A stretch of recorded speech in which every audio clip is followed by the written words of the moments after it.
Quelle est la superficie de ton plan d'eau? Intéressant. Tes vidéos sont top pour des jeunes qui débutent dans cette passion qui nous anime. Ouais, intéressant, c'est ce qu'on vient de parler avec la question de David juste avant.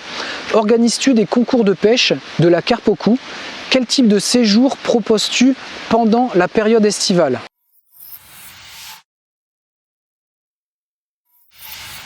Waouh, 2 lignes mais intéressant. On est parti. Superficie du plan d'eau, 1,3 hectare en eau, donc 13 000 m², 2000 m², 1 mètre d'eau, allez, 7-8 000, entre 1,50 m et 2 mètres de profondeur, et puis on va se retrouver avec vraiment les 3000 m² au centre, 3 mètres, 3 mètres et demi de profondeur.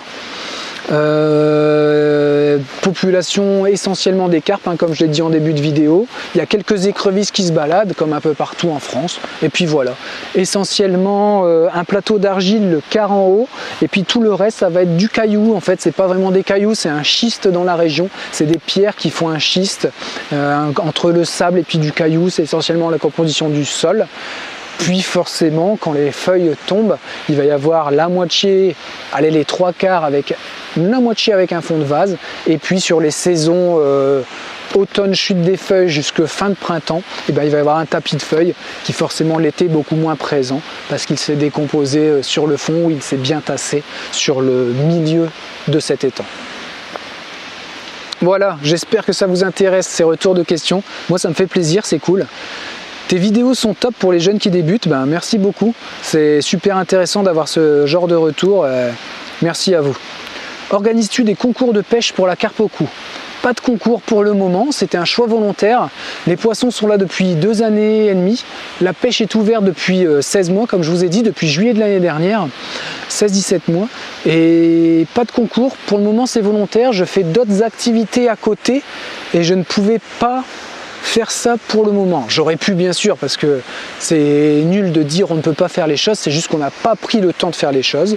Donc je n'ai pas pris le temps volontairement de faire des concours pour le moment.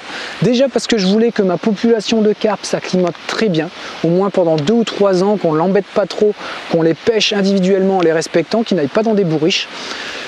Je veux pas mettre un gros coup de stress à l'arrivée de cette population dans les temps. Maintenant ça fait 2 ans, 2 ans et demi, c'est bon, ils sont bien, et puis je vois qu'on a une super qualité, les robes sont belles, les poissons ont un super comportement, donc il n'y a pas de problème, je pourrais partir sur du concours, mais je ne vais pas encore le faire l'année prochaine, on verra peut-être plus tard, parce que ça ne m'intéresse pas pour le moment. Déjà le plan d'eau n'est pas forcément immense, bon ça pourrait quand même faire 20 postes, donc ça pourrait quand même faire un concours plutôt vachement sympa, mais je veux pas pour le moment cette mise en bourriche sur ces poissons, et puis voilà. J'ai fait des concours pendant énormément d'années, donc il y a aussi une logique d'organisation, ça prend vraiment beaucoup de temps et ça pourrait être un choix intéressant, et c'est une question que je me poserai forcément l'hiver prochain pour la saison 2023, mais rester tout 2022 sur cette logique-là, ça me plaît et je suis en train de développer plein d'autres choses. Je vais vous partager bien sûr ça sur cette chaîne, partir sur la chaîne de jardinage aussi avec pas de baisse pour la chaîne de vidéo, vous inquiétez pas, ça va même augmenter, c'est mon objectif et mes objectifs que j'ai mis en place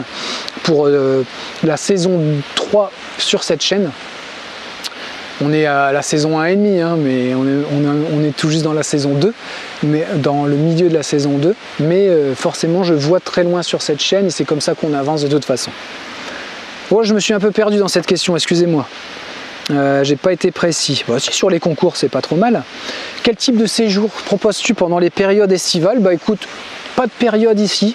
Du 1er janvier au 31 décembre, je suis ouvert toute l'année. Cabane, studio, appartement, Airbnb Booking. Vous avez le lien sous chaque vidéo de Airbnb qui vous envoie directement à la fiche donc de cet appartement ou de ce studio ou de cette cabane.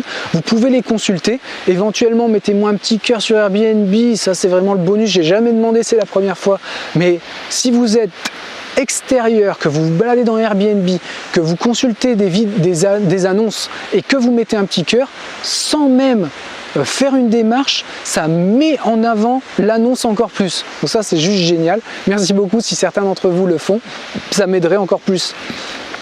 Et en fait du coup pas de formule entre des saisons, je pratique le même tarif entre janvier et décembre de toute l'année, c'est un tarif à la journée, vous avez une formule à 7 nuitées qui vous donne une réduction de 10% et je vous ai dit la partie tarif sur l'étang est à 10 € la journée, mais si vous êtes en location, c'est 10 € sur une tranche de 24 heures.